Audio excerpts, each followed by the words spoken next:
Hello বন্ধুরা, আমি সুচিত্না। আমি কলকাতার একজন মেয়ে। আজকে আমি তোমাদের যে গল্পটা বলব সেটা আমার ছেলেকে নিয়ে। আমার জীবনের সবচেয়ে অপ্রত্যাশিত এবং রহস্যময় মোড়গুলোর কথা আজ তোমাদের সামনে তুলে ধরব। অনেকে হয়তো ভাববে এটা কি করে সম্ভব, কিন্তু জীবনে কিছু ঘটনা এমনভাবে আসে যা আমাদের কল্পনারও অতীত।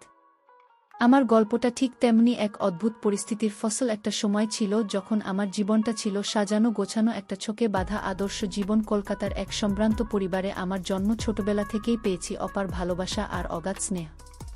পড়াশোনা শেষ করে যখন জীবন নতুন দিগন্তে পা রাখতে যাচ্ছিল, তখনই আগমন ঘটল আমার স্বামী অগ্নিশদের। অগ্নিশ ছিল একজন সফল ব্যবসায়ী। তার ধীশক্তি আর কর্মনিষ্ঠা আমাকে মুগ্ধ করেছিল। প্রথম দেখাতেই আমাদের মধ্যে একটা অদ্ভুত টান তৈরি হয়েছিল, যা দ্রুতই গভীর ভালোবাসায় রূপান্তরিত হয়। আমাদের বিয়ে হয়েছিল অনেকটা স্বপ্নের মতো, আর আমি মনে করেছিলাম আমার জীবনের প্রতিটি পাতা ভালোবাসার রঙের রাঙানো থাকবে। বিয়ের পর অগ্নিদের হাত ধরে আমি এক নতুন জীবনে প্রবেশ করেছিলাম। তার ভালোবাসার সমর্থন ছিল আমার নিত্যসঙ্গী। আমাদের সংসার ছিল যেন ছোট্ট এক সুখের নীড়, যেখানে অভাব ছিল না কোনো কিছুরই। আমরা দুজন দুজনের পরিপূরক ছিলাম, একে অপরের স্বপ্ন পূরণে সাহায্য করতাম। আমাদের ভালোবাসার সংসারে এক দশকের বেশি সময় কেটে গিয়েছিল, কিন্তু একটা শূন্যতা আমাদের মনে মাঝে মাঝে উকি দিত। আমাদের কোনো সন্তান ছিল না। চিকিৎসকদের কাছে অনেক ছোটাছুটি করেও যখন কোনো সুরাহা হলো না, তখন নিজে এক নতুন প্রস্তাব নিয়ে এলো। সে চেয়েছিল আমরা একটি সন্তান দত্তক নিই। প্রথমে কিছুটা দ্বিধা ছিল আমার মনে, কারণ নিজের গর্ভজাত সন্তানের প্রতি যে টান, তা কি অন্য একটি সন্তানের প্রতি অনুভব করা সম্ভব? কিন্তু অগ্নি যে দৃঢ় বিশ্বাস আর আমার মনের সন্তানের প্রতি সুপ্ত বাসনা আমাকে সংহতি দিতে বাধ্য করল। সেই দিনটা আমার আজও স্পষ্ট মনে আছে। যেদিন মৃণাল আমাদের জীবনে এসেছিল, ছোট্ট একটি শিশু নিষ্পাপ চোখে তাকিয়েছিল আমাদের দিকে। ওকে প্রথম কোলে নিয়েই আমার সমস্ত দ্বিধা উধাও হয়ে গিয়েছিল। মনে হয়েছিল এ যেন আমারই রক্তমাংসের অংশ। মা হওয়ার এক অদ্ভুত অনুভূতি আমাকে আচ্ছন্ন করে ফেলেছিল। অগ্নিজ মৃণালকে নিজের সন্তানের মতোই ভালোবাসত, হয়তো তার থেকেও বেশি। মৃণালের আগমন আমাদের জীবনে এক নতুন আনন্দ আর পূর্ণতা নিয়ে এসেছিল। আমাদের নিস্তরঙ্গ জীবনে যেন এক উচ্ছল ঝর্ণার ধারা বয়ে গিয়েছিল। অগ্নিজ মৃণালকে নিয়ে এতটাই মুগ্ধ ছিল যে তার সমস্ত চিন্তাভাবনা মৃণালকে ঘিরেই আবর্তিত হতো। নিজের সমস্ত ভালোবাসা উজাড় করে দিয়েছিল সে আমাদের দত্তক পুত্রের উপর। একটা সময় এমন হলো যে অগ্নিজ তার স্থাবর অস্থাবর সমস্ত সম্পত্তি মৃণালের নামে উইল করে রেখে দিল। তার একটাই উদ্দেশ্য ছিল, তার মৃত্যুর পর মৃণাল যেন কোনো আর্থিক সমস্যায় না পড়ে, যেন তার জীবনটা সুরক্ষিত থাকে। আমি এই সিদ্ধান্তে প্রথমে খানিকটা অবাক হলেও অগ্নিজের সন্তানের প্রতি অগাধ ভালোবাসা দেখে চুপ করে গিয়েছিলাম। তার এই নিঃস্বার্থ ভালোবাসা সত্যিই হৃদয় ছিল। সময় তার নিজস্ব গতিতে এগিয়ে চলছিল। মৃণাল ধীরে ধীরে বড় হতে লাগল, এক দুরন্ত কিশোর থেকে পরিণত পুরুষের রূপান্তরিত হচ্ছিল। তার মেধা, তার ব্যক্তিত্ব, সবকিছুতেই অগ্নিদের প্রতিচ্ছবি দেখতে পেতাম। কিন্তু প্রকৃতির নিয়মের কাছে আমরা সবাই অসহায়। যখন জীবন স্বাভাবিক গতিতে চলছিল, তখনই এক অপ্রত্যাশিত আঘাত নেমে এল আমাদের জীবনে। হঠাৎ এক দুরারোগ্য ব্যাধিতে আক্রান্ত হল অগ্নিশ। তার অসুস্থতা আমাদের পুরো পরিবারকে যেন স্থবির করে দিয়েছিল। আমরা সবাই দিশেহারা হয়ে পড়েছিলাম। চিকিৎসার কোনো ত্রুটি রাখা হয়নি। দেশের সেরা ডাক্তারদের পরামর্শ নেওয়া হয়েছিল, কিন্তু বিধাতার ইচ্ছা ছিল ভিন্ন কিছু। বুঝে ওঠার আগেই অগ্নিজ আমাদের ছেড়ে চলে গেল। তার চলে যাওয়াটা ছিল আমার জীবনের সবচেয়ে বড় ধাক্কা। আমি যেন সব হারিয়ে ফেললাম। আমার অবলম্বন, আমার ভালোবাসার মানুষটা আমাকে একা করে চলে গেল। অগ্নি যে মৃত্যুর পর স্বাভাবিকভাবেই তার সমস্ত সম্পত্তির মালিক হয়ে গেল। আমাদের দত্তক পুত্র মৃণাল, আমার স্বামীর সমস্ত স্বপ্ন, তার সারা জীবনের অর্জন, এখন মৃণালের হাতে। অগ্নিজের মৃত্যুর শোক কাটিয়ে ওঠার আগেই আমার জীবনে আরও এক নতুন উদ্বেগের জন্ম হল। মৃণাল তখন সদ্য যৌবনে পা রেখেছিল। ঠিক এই সময়তেই তার জীবনে এলো এক মেয়ে। মেয়েটির নাম ছিল প্রিয়া। প্রথম দেখাতেই প্রিয়ার প্রতি মৃণালের একটা প্রবল আকর্ষণ তৈরি হয়েছিল, কিন্তু আমি শুরু থেকেই মেয়েটির মধ্যে একটা ভিন্ন কিছু লক্ষ্য করতাম। আমার মায়ের মন বলছিল এই সম্পর্কটা শুভ নয়। প্রিয়ার চোখে আমি একরকম লোভ দেখতে পেতাম, যা আমার মনকে সন্দেহে ভরিয়ে তুলত। আমি বুঝতে পারছিলাম প্রিয়া মৃণালকে ভালোবাসত না, ভালোবাসত আমার স্বামীর রেখে যাওয়া সম্পত্তি। সে জানত এই বিশাল সম্পত্তির একমাত্র মালিক এখন মৃণাল, আর সেই কারণেই সে মৃণালের কাছাকাছি আসছিল। আমি নিজের চোখে দেখতাম প্রিয়ার চোখে লোভ। সে মৃণালকে নানাভাবে প্রভাবিত করার চেষ্টা করত। আর মৃণালও তার মোহে অন্ধের মতো ডুবে যাচ্ছিল। আমার ভয় হতে লাগল অগ্নি যে এত কষ্টার্জিত সম্পদ, তার সম্মান সবকিছুই বুঝি এই মেয়েটির কারণে নষ্ট হয়ে যাবে। মৃণাল তার সরলতার ভালোবাসার মোহে এমনভাবে আচ্ছন্ন হয়ে পড়েছিল যে প্রিয়ার আসল উদ্দেশ্য সে ধরতে পারছিল না। আমার স্বামীর স্বপ্ন ছিল মৃণাল একজন সৎ ও প্রতিষ্ঠিত মানুষ হবে, সেই স্বপ্নকে আমি কোনোভাবেই ধূলিসাৎ হতে দিতে পারতাম না। কিন্তু কি করব বুঝে উঠতে পারছিলাম না। মৃণালকে বোঝানোর চেষ্টা করলে সে উল্টো আমাকে ভুল বুঝত। প্রিয়া কৌশলে মৃণালকে আমার থেকে দূরে সরিয়ে দিচ্ছিল।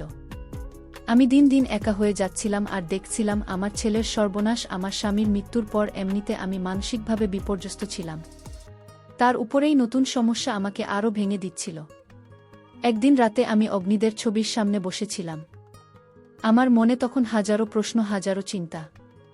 কিভাবে রক্ষা করব আমার স্বামীর রেখে যাওয়া আমানত, কিভাবে বাঁচাবো আমার ছেলেকে এই বিপদ থেকে? হঠাৎ করেই আমার মাথায় একটা অদ্ভুত চিন্তা এল, একটা এমন চিন্তা যা হয়তো সমাজের চোখে সম্পূর্ণ অস্বাভাবিক, কিন্তু আমার কাছে তখন এর থেকে ভালো কোনো পথ ছিল না। আমি ঠিক করলাম মৃণালকে প্রিয়ার হাত থেকে বাঁচাতে আমাকে কিছু একটা করতে হবে। আমার স্বামীকে দেওয়া আমার প্রতিশ্রুতির কথা আমার মনে পড়ল। সেই রাতেই আমি একটা কঠিন সিদ্ধান্ত নিলাম। আমি মৃণালের সামনে এমনভাবে নিজেদের উপস্থাপন করব যাতে প্রিয়া নিজে থেকেই সরে যায়। কিন্তু কিভাবে? আমার মনে হলো একমাত্র পথ হলো মৃণালের জীবনে অন্য কোনো নারীর আগমন ঘটানো, যার প্রতি মৃণাল আকৃষ্ট হয়। আর সেই নারী যদি আমি নিজে হই, তাহলে হয়তো প্রিয়ার উদ্দেশ্য সফল হবে না। এই সিদ্ধান্ত নেওয়াটা আমার জন্য খুব সহজ ছিল না। একজন মা হয়ে নিজের ছেলের সঙ্গে এমন একটা খেলার কথা ভাবা, এটা ছিল আমার জীবনের সবচেয়ে বড় চ্যালেঞ্জ। পরের দিন থেকেই আমি আমার পরিকল্পনা কার্যকর করা শুরু করলাম। মৃণালের প্রতি আমার আচরণে ধীরে ধীরে পরিবর্তন আনতে শুরু করলাম। তার প্রতি আরও বেশি যত্নশীল হলাম, আরও বেশি সময় দিতে লাগলাম। তার পছন্দের খাবার তৈরি করা, তার সঙ্গে গল্প করা, এমনকি তার শখের বিষয়েও আগ্রহ দেখানো শুরু করলাম। মৃণাল প্রথমে কিছুটা অবাক হয়েছিল আমার এমন পরিবর্তন, কিন্তু ধীরে ধীরে সে আমার সান্নিধ্য উপভোগ করতে শুরু করল। আমি সতর্ক ছিলাম যেন আমার কোনো আচরণী সীমা অতিক্রম না করে। আমি বুঝতে পারছিলাম এই কাজটা খুবই ঝুঁকিপূর্ণ, সমাজের চোখের কোনো গ্রহণযোগ্যতা নেই, কিন্তু আমার লক্ষ্য ছিল স্পষ্ট: স্বামীর সম্মান রক্ষা করা এবং ছেলের জীবনকে সঠিক পথে ফিরিয়ে আনা। প্রিয়া মৃণালের জীবনে থাকলে শুধু সম্পত্তি নয়, মৃণালের ভবিষ্যৎ অন্ধকার হয়ে যেত। তাই আমাকে যে কোনো মূল্যে ওকে রক্ষা করতেই হতো। আমার মনে হতো অগ্নি যত উপর থেকে আমাকে দেখছে আর আমার সিদ্ধান্তের অপেক্ষা করছে। আমার এই নাটকীয়তার উদ্দেশ্য ছিল প্রিয়াকে মৃণালের জীবন থেকে দূরে সরিয়ে দেওয়া। প্রিয়া যখন দেখবে যে মৃণাল আমার প্রতি গভীরভাবে আসক্ত হচ্ছে, তখন সে নিজেই এই সম্পর্ক থেকে সরে দাঁড়াবে। কারণ তার লোভটা ছিল সম্পত্তির উপর, সত্যিকারের ভালোবাসার উপর নয়। আমি জানতাম প্রিয়া আমার চেয়ে শক্তিশালী প্রতিযোগী নয় যখন সত্যিকারের আবেগ জড়িত। সে শুধু অর্থের পেছনে ছুটছিল, আর আমি ছুটছিলাম আমার স্বামীর সম্মান আর ছেলের ভবিষ্যতের পেছনে। তবে এই নাটক করতে গিয়ে আমার ভিতরে এক অদ্ভুত পরিবর্তন আসতে শুরু করল। মৃণালের প্রতি আমার মায়ের ভালোবাসা কখন যেন এক ভিন্ন অনুভূতির দিকে মোড় নিতে শুরু করল। আমি নিজেই বুঝতে পারছিলাম না। তার প্রতি যত্ন নিতে নিতে, তার চোখের দিকে তাকাতে তাকাতে আমার বুকের ভেতরে এক অন্যরকম অনুভূতি জন্ম নিচ্ছিল। হয়তো এটা ছিল একাকিত্বের ফল, হয়তো ছিল ওর প্রতি আমার অতিমাত্রায় নির্ভরশীলতা। আমি নতুন অনুভূতির সঙ্গে যুদ্ধ করতে লাগলাম, কারণ এটা ছিল আমার পরিকল্পনার বাইরের এক অপ্রত্যাশিত মোড়।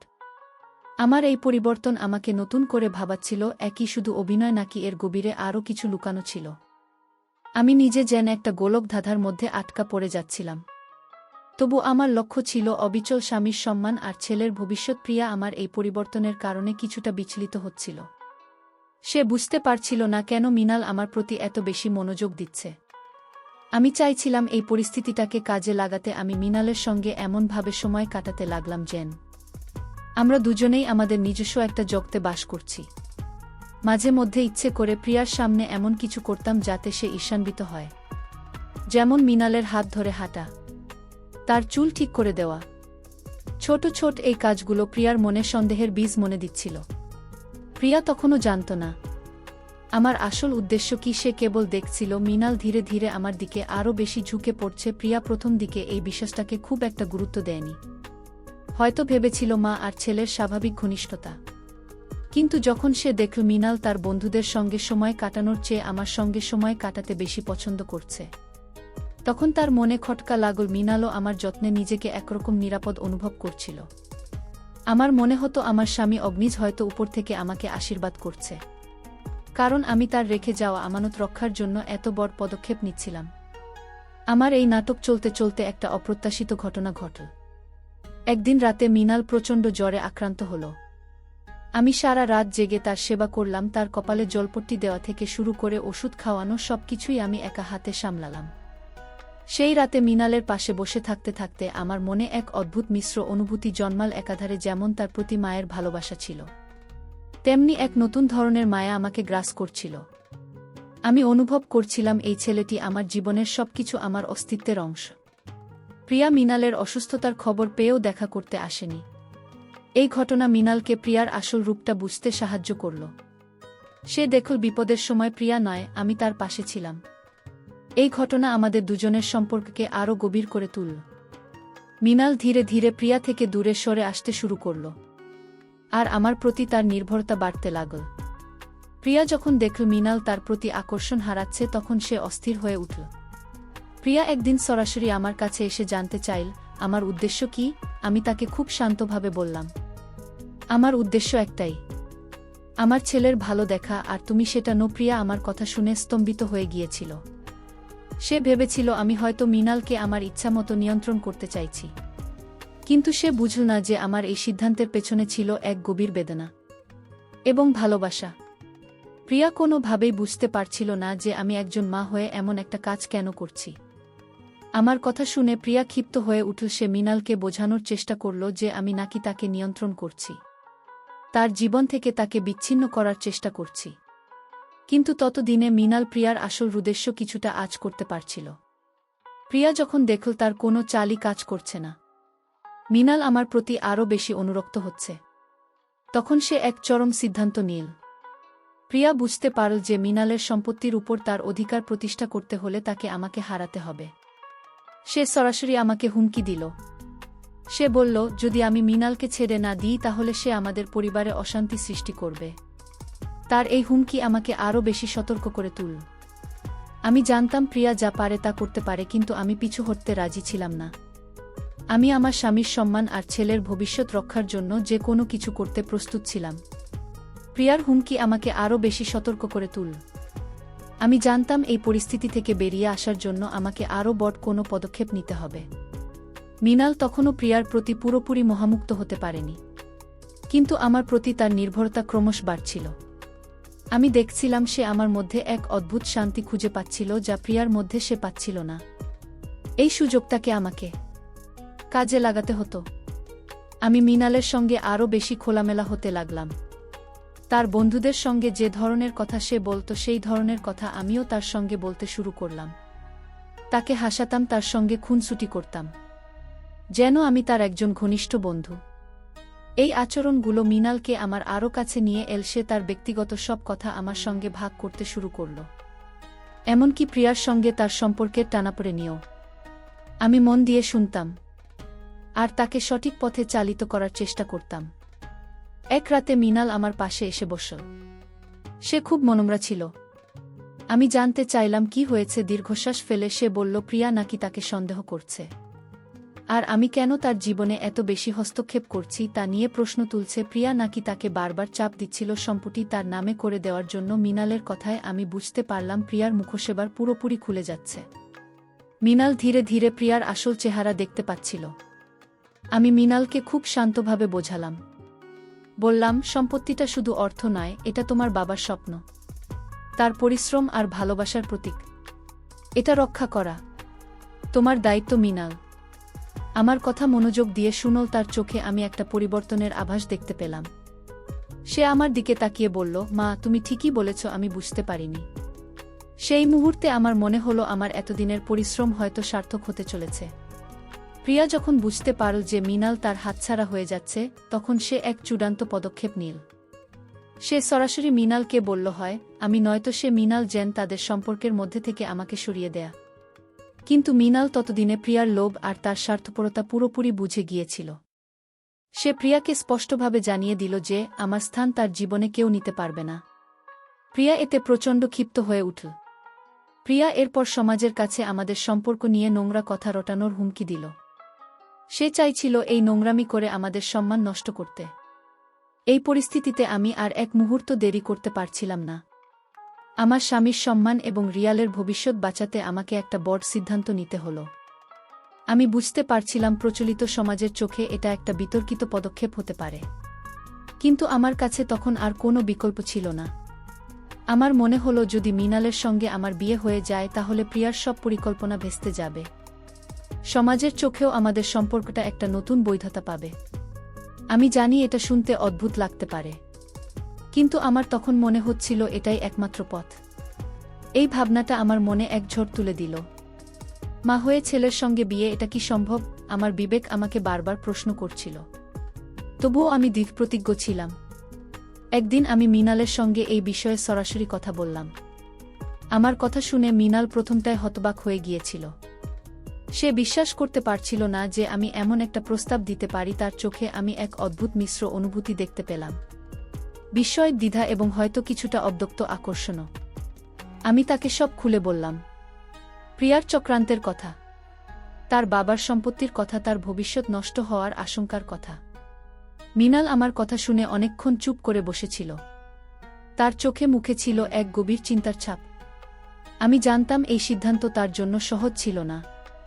আমি তাকে কোনো রকম চাপ দিইনি, কেবল বুঝিয়েছিলাম আমাদের পরিস্থিতিটা কতটা জটিল বলেছিলাম। মৃণাল, আমি জানি এটা একটা অদ্ভুত প্রস্তাব, কিন্তু তোমার বাবার সম্পত্তি রক্ষা করাটা এখন আমাদের সবচেয়ে বড় দায়িত্ব।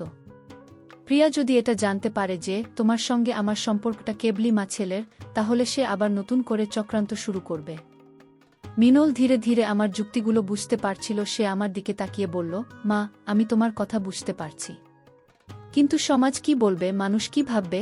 আমি তাকে আশ্বাস দিলাম, মানুষ যা খুশি বলুক, আমাদের কাছে তোমার বাবার সম্মান আর তোমার ভবিষ্যৎ সবচেয়ে গুরুত্বপূর্ণ। আর এই বিয়ের মাধ্যমে প্রিয়ার সমস্ত চক্রান্ত শেষ হয়ে যাবে। আমার কথা শুনে মৃণাল দীর্ঘশ্বাস ফেল। অবশেষে সে আমার প্রস্তাবে সম্মতি জানাল। তার সম্মতি ছিল আমার জন্য এক বিশাল স্বস্তি। আমরা সিদ্ধান্ত নিলাম এই বিয়ের ব্যাপারটা যথাসম্ভব গোপন রাখব এবং খুব সাধারণভাবেই করব। শুধুমাত্র আমাদের কয়েকজন ঘনিষ্ঠ আত্মীয় যারা আমাদের পরিস্থিতি সম্পর্কে অবগত তাদের। আমাদের মূল উদ্দেশ্য ছিল সম্পত্তির সুরক্ষা এবং প্রিয়ার ষড়যন্ত্র থেকে মুক্তি।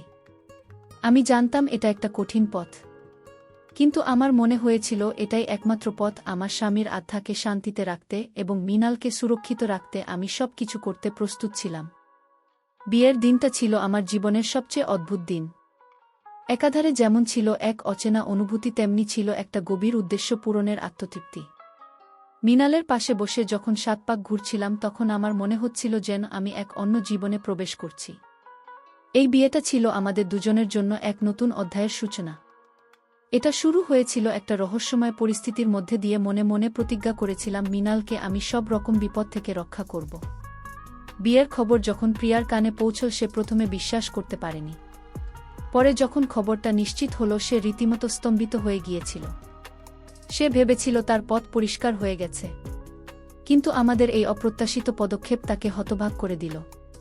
প্রিয়া এরপর চেষ্টা করেছিল আমাদের নামে কুৎসার ওঠাতে, আমাদের সম্পর্ক নিয়ে সমাজের কাছে ভুল বার্তা দিতে।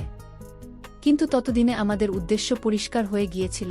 আমি আর মৃণাল মিলে প্রিয়ার সমস্ত অভিযোগ এবং মোকাবিলা করেছিলাম। আমরা সমাজের কাছে প্রমাণ করেছিলাম যে আমাদের সম্পর্কটা কতটা পবিত্র, আর এই বিয়েটা কেন এত জরুরি ছিল।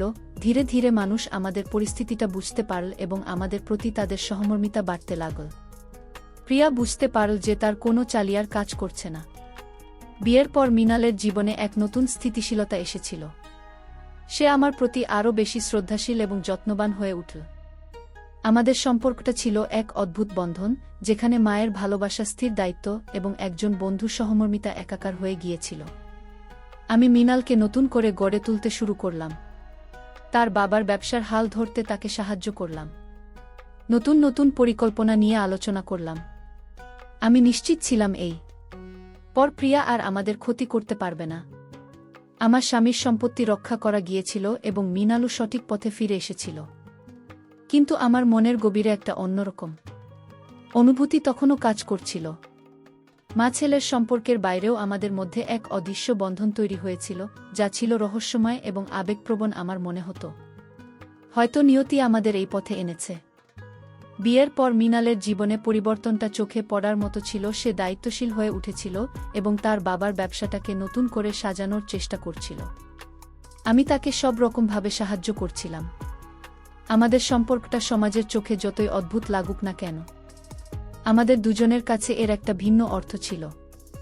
এটা ছিল বিশ্বাস, আস্থা আর এক গভীর ভালোবাসার বন্ধন, যা পরিস্থিতিগত কারণে এক ভিন্ন রূপ নিয়েছিল। আমি জানতাম আমার এই সিদ্ধান্ত সঠিক ছিল। প্রিয়া পুরোপুরি ভেঙে গিয়েছিল, তার সব চক্রান্ত ব্যর্থ হয়েছিল। সে বুঝতে পারছিল না কিভাবে একজন মা নিজের ছেলেকে বিয়ে করতে পারে। তার লোভ ছিল সম্পত্তির উপর, কিন্তু সেই সম্পত্তি সে কোনোভাবেই আয়ত্ত করতে পারছিল না। প্রিয়া শেষ চেষ্টা হিসেবে আইনি পদক্ষেপ নেওয়ার হুমকিও দিয়েছিল। সে বলেছিল এই বিয়ে অবৈধ, কারণ আমি মৃণালের পালক মা। কিন্তু আমরাও প্রস্তুত ছিলাম। আমাদের আইনজীবী সবরকম আইনি বিষয় ভালোভাবে পর্যালোচনা করে রেখেছিলেন। আমার আইনজীবী প্রমাণ করেছিলেন যে যেহেতু মৃণালকে দত্তক নেওয়া হয়েছিল এবং সে প্রাপ্তবয়স্ক, তাই এই বিয়েতে কোনো আইনি জটিলতা নেই। দত্তক আইন এবং প্রাপ্তবয়স্কদের বিয়ের অধিকারের ভিত্তিতে আমাদের বিয়ের সম্পূর্ণ বৈধ ছিল।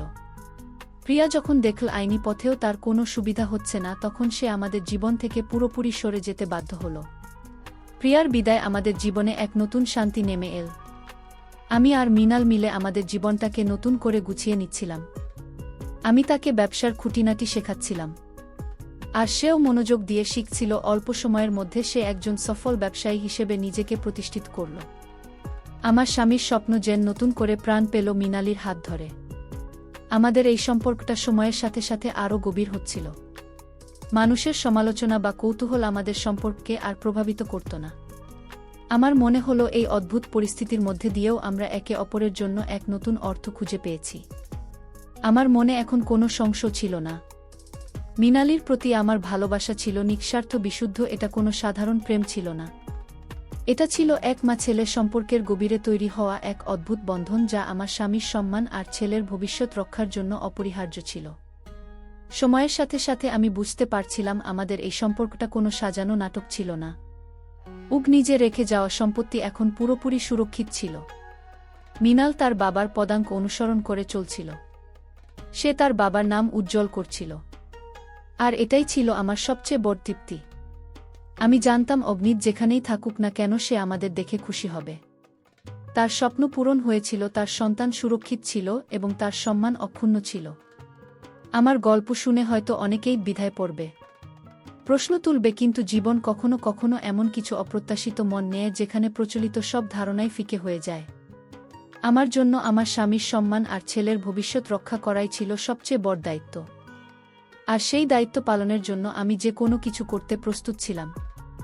এই বিয়ের মাধ্যমে আমি কেবল মৃণালকে প্রিয়ার হাত থেকে রক্ষা করিনি, বরং আমাদের পরিবারকেও এক নতুন দিশা দিয়েছিলাম। মৃণালকে নিয়ে আমাদের জীবন স্বাভাবিক ছন্দে ফিরছিল। আমাদের এই সম্পর্কের গভীরতা সমাজের সাধারণ মাপকাঠিতে হয়তো বিচার করা যেত না, কিন্তু আমাদের কাছের মূল্য ছিল অপরিসীম। মৃণাল একজন যোগ্য উত্তরাধিকারী হিসেবে নিজেকে প্রমাণ করেছিল। সে শুধু বাবার ব্যবসা ধরে রাখেনি, বরং মেধা আর পরিশ্রমে তাকে আরও অনেক দূরে এগিয়ে নিয়ে গিয়েছিল। অগ্নি যে স্বপ্ন সত্যি হয়েছিল, আর আমি তাকে উপর থেকে দেখে শান্তি পেতাম। আমার মনে কোনো আক্ষেপ ছিল না। আমি জানতাম যা করেছি তা আমার স্বামীর সম্মান আর ছেলের ভবিষ্যতের জন্য ছিল। মৃণালও আমার প্রতি শ্রদ্ধাশীল ছিল, তার চোখে আমি অন্যরকম ভালোবাসা দেখতাম। সে বুঝত আমার ত্যাগ, আমার উদ্দেশ্য আমাদের মধ্যে গড়ে ওঠা। এই বন্ধন ছিল এক বিশেষ ধরনের বোঝাপড়া, যেখানে ভালোবাসার দায়িত্ব একাকার হয়ে গিয়েছিল। একদিন মৃণাল আমাকে নিয়ে অগ্নিদের কবরের পাশে গেল। সেখানে দাঁড়িয়ে এসে বাবাকে উদ্দেশ্য করে বলল, বাবা, তুমি যেখানেই থাকো, দেখো তোমার সুচিত্রা তোমার সব স্বপ্ন পূরণ করেছে। সে তোমার সম্মান বাঁচিয়েছে, আমাকে রক্ষা করেছে। আমি তোমার যোগ্য সন্তান হওয়ার চেষ্টা করছি। মৃণালের এই কথাগুলো শুনে আমার চোখে জল চলে এলো। আমার মনে হলো আমার জীবনের সবচেয়ে কঠিন সিদ্ধান্তটা আজ সার্থকতা খুঁজে পেয়েছে। আমাদের এই গল্প হয়তো অনেকের কাছে অবিশ্বাস্য মনে হতে পারে। মা আর ছেলের এমন সম্পর্ক, এমন বিয়ে, এজেন্ট সিনেমার গল্পকেও হার মানা। কিন্তু জীবন কখনো কখনো এমনই হয়। অপ্রত্যাশিত মোড় নিয়ে আসে, যেখানে সব রকম যুক্তি আর হিসেব নিকেশ পাল্টে যায়। আমাকে সেদিন একটা কঠিন সিদ্ধান্ত নিতে হয়েছিল, কারণ আমার কাছে আমার স্বামীর সম্মান আর আমার ছেলের ভবিষ্যৎ ছিল সব কিছুর মধ্যে। জীবনের কিছু সিদ্ধান্ত প্রচলিত নিয়মের বাইরে গিয়ে নিতে হয় যখন প্রিয়জনের সম্মান ও ভবিষ্যৎ ঝুঁকির মুখে পড়ে। ভালোবাসার কোনো সংজ্ঞা নেই, তা কেবল অনুভব করার বিষয়। সম্পর্ক যেমনই হোক না কেন, তার পেছনে যদি বিশুদ্ধ উদ্দেশ্য আর ত্যাগ থাকে, তাহলে সেই বন্ধন শক্তিশালী হয়ে ওঠে। এই গল্পটি আমাদের শেখায় যে সত্যিকারের ভালোবাসা স্বার্থহীন হয় এবং তা যে কোনো পরিস্থিতিতে প্রিয়জনকে রক্ষা করার জন্য সব রকম বাধা অতিক্রম করতে পারে। পরিশেষে সমাজের চোখে যা অস্বাভাবিক মনে হতে পারে, তার পেছনেও থাকতে পারে এক মহৎ উদ্দেশ্য যা ভালোবাসার এক নতুন সংজ্ঞা তৈরি করে। বন্ধুরা, আমার এই গল্পটা হয়তো তোমাদের মনে অনেক প্রশ্ন তৈরি করবে।